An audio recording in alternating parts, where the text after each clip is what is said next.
Diesel 70 restoration pushed our crew into the world of early diesel engineering, a project full of cracked parts, stubborn systems, and challenges that demanded equal parts patience and problem solving.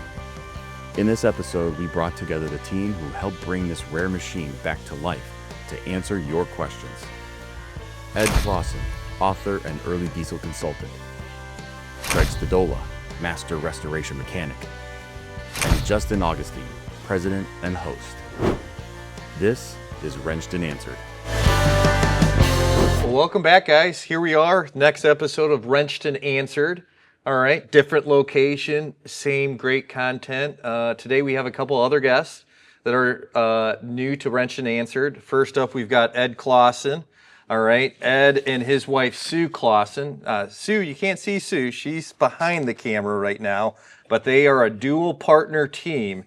I have to tell you guys, if you've never had a chance to read this book, you definitely need to go check it out. I not only have one copy, but two copies in case if I lose the first one.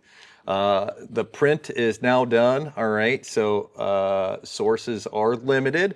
I know we have some here at the Earthmoving Legacy Center, but you can also Google it and probably find it online just the same. Up next, we've got not only just Craig Stodola, the one and only Craig Stodola. All right, welcome. Thank you. And we've got some great questions, all right? And these questions have kind of come all across the internet. There's some anonymous ones in here this time, all right? So we're going to have a lot of fun with this today, all right? So up first, all right? This is a great one to start with, you guys, all right? Why is the Diesel 70 so unique in the Caterpillar lineup? Just from the standpoint, they only made 51. But the background goes back to probably the fall of 1932. Caterpillar officials were satisfied with the D9900, the first diesel engine. It had everything they wanted: clear exhaust, could idle for prolonged periods of time and be smokeless and not foul out at idling speeds, in rapid response on the governor. And they thought, okay, we're going to the next step. What we want is to offer 3 different size tractors with diesel engines. And those engines would have standard components: pistons, valves, sleeves, fuel injection equipment. And so it was going to be the 35, 50, and those 2 running gears were already in production with the gasoline version. But now the new, bigger tractor didn't have the running gear yet. So they went to work and developed the running gear here, and it was ready about the first part of February. And also at that time, the 4-cylinder version of the new 5 1/4 bore engine was ready to go, so they put it in the Diesel 50. So the 50 tractors were gas and diesel. They launched the 70 gas, and that engine was developed. Essentially, it's from the 65 gas tractor. They just gave it a little more horse. And the engine for the Diesel 75, which was where they were headed, was not ready. Well, that would be the D11000 6-cylinder. And that was going to come out for a little time yet. So in order to offer the gas and diesel version, they put the 9900 in this running gear, sped it up a little bit so it would have the same ground speed as the gas 70. And in a couple of weeks span, they built 51 of them. And that's where that sat. The end of April, the D11000 was ready. They started producing the Diesel 75. And if you look at the serial number prefixes, when the Diesel 50 was launched in February, there was a 1E. Well, the Diesel 75 is 2E. And that engine wasn't ready at that point, so they put the 9900 in that running gear, and the prefix on the serial number is 3E. So that kind of tells you that it was just a gap filler. The Diesel 35 didn't happen until July of 33. So Yeah. there you have it. So it was a gap filler that Yeah. pretty much filled the Pretty gap. interesting. Yeah. Yeah. All right, from the diesel 65 off here in front of me. All right, and then right over here we've got the diesel 75. So the diesel 75 is the 11,000 series. All right. Previous to that, the diesel 70 has the 9900 Yeah. series. Yeah. And you mentioned they built how many again? 51. 51. All right. Can you talk a little bit more about the 51 machines and their history? All right. Did all of them end up making it out into the field, or any sort of knowledge that exists on that yet I today? think they probably did. Through the years, I've heard that, well, they didn't sell them all, and they just pulled the 9900 out and put in an 11,000. And I'm not so sure about that. Can't prove it.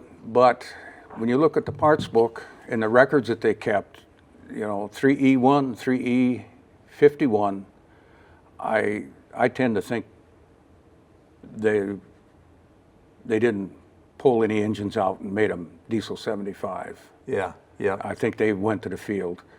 And I'm sure, no doubt later, rather than rebuild that 9900, they either put in D11,000 or the D13,000. Yeah. Yep. It readily fit. So, Awesome. Well, thank you, Ed. All right. Craig, we're going to give you a chance here now. All right. We've got a Mr. Anonymous out of Texas here. Okay. Did you have to replace the pistons in the pony motor? And if so, how did we source them? How did we find them? Help us out. The pony motor, we had a lot of coverage on the pony motor. Yeah. But you know it pretty intimately. Yeah, it's about 3 different engines, I think, before it was all made into one. And our pistons were 20 thousandths over, pretty nice shape. We had to have them re-grooved for the rings, but we re-sleeved the block to accommodate that, and ended up with our piston pin area was a war, so we ended up with a different piston pin out of another one to put into that, and crank was built back up with weld, ground back down, Yeah. and the block was wore so bad where the cam come out the front, we had that bushinged, and actually the front of the cam where the governor runs on, that was bent, and we had to have that straightened type of situation, and head had a big chunk out of it, and that was welded back in. And we did do seats and valves. And if I remember right, our valves were out of like a C International, just cut down and regrooved. Oh, really? Yeah, so that turned out pretty decent. But yeah, and then we got a crankshaft from Ed. We didn't have the right crank for it to begin with, or timing cover, and but eventually we made something. Yeah. It works too. Yeah, and it works. So let me ask you too, if a person was in the same spot as you and their pistons aren't good, any ideas on what you would ever use to source or find another set of pistons? Probably another pony motor, and Yeah, hopefully you yeah. can redo the pin groove and do your ring grooves. That's just what we did, and Yeah. it fared out really nice. It turned out super. So what is the bore? 3 1/4? 3 1/4 on that. Yeah, well, and, you can also go to auto parts, and Yeah. if you go with the dimensions, you might be able to find a new might, piston. Something that crosses we, over. we found rings, so there's a possibility of it just be the piston and the pin height and everything be right. So Yeah. yeah. Okay, so this is a really good question. I want to hear both your guys' version of this, but the Diesel 70, is it one of your most rewarding restorations or just the opposite? And any idea why? Basically more rewarding, I guess, because of all the challenges. We didn't have all the pieces, and then trying to figure out which way to go. You know, crankshaft was broke. We had to find somebody that would make a crankshaft, and that turned out to be a 3.5 month ordeal on a lathe to get done. That started the ball. And then after that, getting into our heads were stripped. We didn't even have burner tubes, cages, no valves, guides. So everything had to be made, and same thing with our pistons and sleeves. We had to have stuff made for all that too, you know. And how was all of our bearings were cut and made, so yeah, it's quite a procedure. It's Yeah. long-winded. What did it feel like when you were finally on the machine and it was running? That was pretty awesome there, it just, it surprised me how it fired up so nice, all the calculations that Rick had done and everything and stuff, why it just fired up. The compression ratio was up there around 16-1, what we figured, and it just lit like you had shut it off, It was brand new. Yeah, it was amazing. How about yourself, Ed? Well, for me, just a rarity of the machine, 51. And like Craig was saying, the lack of parts was a challenge. I worked on it as a consultant, and I did research, and I spent a lot of time going through the books and seeing what we could do, couldn't do. It was a lot of fun doing it, just from the standpoint of how rare it is, and it turned out beautiful. Yeah, and it's got a perfect home here now, Yes, along it with its has. brothers and sisters. Yes. Which is pretty cool. Up next, this is from Jaden Warner from Facebook. Are there any other known diesel 70s still be complete or otherwise complete? I know of one. One, yeah. That's pretty amazing. How about It yourself, is. Craig? Yeah, Any all other? I've heard is that there's bits and pieces of some of them, around 6 to 7 of them, but nothing in a running order. But there could be some running gears with the D11,000 or D13,000 engines in them. Yeah. So what we're saying to our viewers is go out there and look for the 3E Yeah. prefix Yeah. on the chassis. Yeah, all right. there is if that you were to find possibility. a 3E prefix, that Yeah. would be a really, really cool find. Oh, yes. The other thing too, okay, so the question of are there any around, and maybe there is one out there that's complete. Why is there, you said they made 51, any sort of background for the audience on why there's only one or two that are left to be complete? They just ran out their serviceable life. Yeah. And the running gear was very resilient, with reasonable care. It wouldn't be out of place if they just replaced an engine. Yeah, yeah. All right, up next, what was the biggest challenge? I mean, you guys just got done telling me how rewarding it was because of the challenges, okay? So probably the number one thing is what was the biggest challenge during the rebuild process? Finding somebody to make that crankshaft was the Yeah. worst one. And that just happened by somebody coming through late one evening that had worked on generators, and he had an address or a phone number of Yeah. a place down there. And otherwise, everywhere we called, nobody wanted nothing to do with fixing that crank whatsoever. And I got to tell the story a little bit too, Craig, all right, of how random this is and the power of people.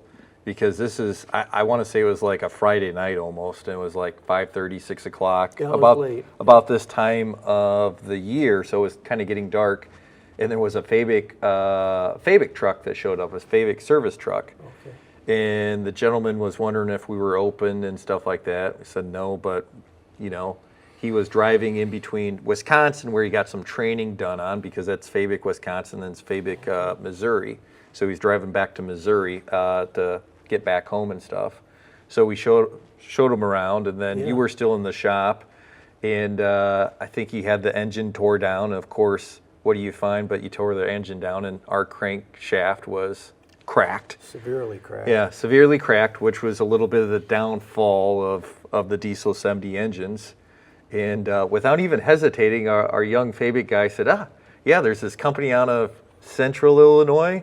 It was Red Bud, Illinois. Red Bud, Illinois, Yeah. all right, and it was like Southern Illinois crankshaft, Yep. all right. So we opened the doors, we welcomed some guests in when we were closed, and he gave us a really, really awesome nugget of information that allowed us to go forward. So if you're out there, thank you very much. Yeah, definitely, because it took probably 6 to 8 months to get the guy at Red Bud, Illinois to even say, bring it down, check it out, because Yeah. he really didn't want a one-off situation, and we just kept calling him and talking to him, and Yeah. he's warmed up pretty good. And really nice people down there, exceptionally nice people. Yeah, that's so cool. Yeah.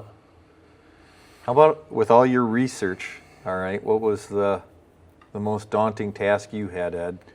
Well, missing the major engine components, pistons and liners,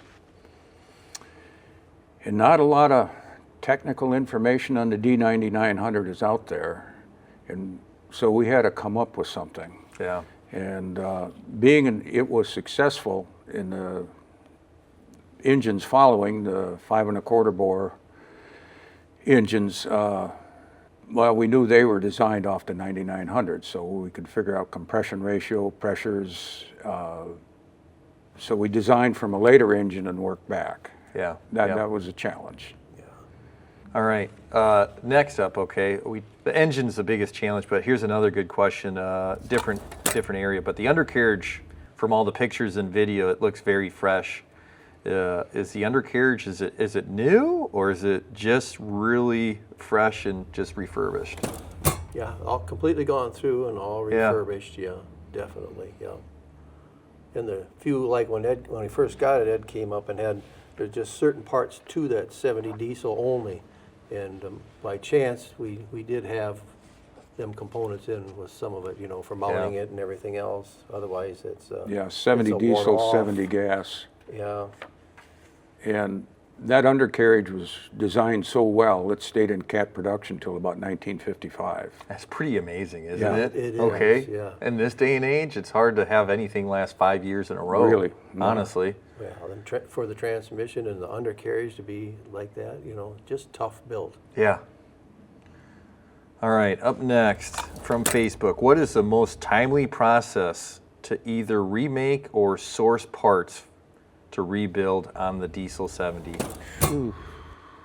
Just about everything was timely Yeah. type of situation. I mean, you got to find somebody to make valves because no valves there, and they're a huge valve, and springs, rotocap, keepers, and it's just. And then a few things we did have made wasn't right, once we got it back type situation because of wrong information type of situation Yeah. or whatever. But overall everything really worked really nice, But the machine shop we have there in Austin, that was number one. Yeah. I mean, yeah. they're just great guys in the work that they can do. It's even like on that pony motor, when that went bad, they built that drive for me within 4 days, had that drive mechanism done, hardened, ready to go. That's pretty cool, isn't it? It is. Yeah. It was really The nice. one thing on the valves, there was a parts commonality. The valve springs are the same as the 60. Hey. That commonality in parts sure makes it easy in the restoration It process, helps, yeah, doesn't it? it helps. Oh. Especially when you fight everything, and then all of a sudden something's the same as, you go, whoa. We're going to take that one off the list. Yeah. Yeah. Well, that was it. We just had lists of stuff and different. Oh, and then you're all over the United States. Some people can do this, some can do that, and it's a combination of. And I think I've got, like, you send out pictures when we're done of different things. But I have a number of 32 different people that were involved with all the different things to get this. It takes a massive team. Yeah. Yes, Yep. it and ain't we had just a one person. That's for sure. good group of people. Yep. So let me ask you, got it up and running, I would say, September of this year, September 2025? Yeah, we were about a week ahead of the show. Yeah. We had to paint it. We were going to be a week It would ahead of only that. be natural if it got done right before the show, Oh, right? man, But didn't yeah. know if we were going to make it. When did it arrive in Elkader? Because from all the restorations, this is probably the one that took the longest amount of time, Definitely. all right, because of the research factor. But was it Boy. all of 2 years? 2.5 years. 2.5 for years. Sure, if not a little bit, because we were working on the 75, and then the 70 showed up. Then I decided to get stuff here and there so people had time Yeah. to work on it and do things. Seems so- like it was about 2 years ago you had me come down and we sorted through the parts to try and Yeah. decide. Yeah, you laid everything came in a big pallet, and then I just started laying it all out on the floor on cardboard. We know what looked the Yeah. same and stuff and everything, and then found out what we had missing right off the bat. I mean, just the odd things, pins, bolts, and everything you could think of was nothing complete. That's for sure. Well, it's pretty cool that we got a place to display it. Oh, Everyone yes, can come definitely. check it out here. Now, there's one more question I've got left, guys. That's probably the most important question out of the whole thing. How How long has Craig had the sweet Fu Manchu? Since 18. Different sizes, you know. Yeah, absolutely. Well, it's always good for a couple comments and Oh, stuff. always, yeah. You know what, you guys should be pretty proud of the machine Yeah. that sits here behind you. All right, one awesome, very complete machine for the public to see. It is. Just want to thank both of you guys, all right, for all the hard work that's gone into that, and for sitting down on this episode of Wrenched and Answered. Thank you. As long as John was so patient with us. Yeah, You know. yeah, he did exert some patience there. It was waiting at times, but Oh, yeah, you know, you get the second, third try at some things, you know, and then finally it just comes together. Yeah. You know, so. all right, you guys, don't forget, pick up your version of Making Tracks today while they're still available, and wait and see what the next machine is that will be featured on our Wrenched and Answered series. If you got any ideas, send them our way.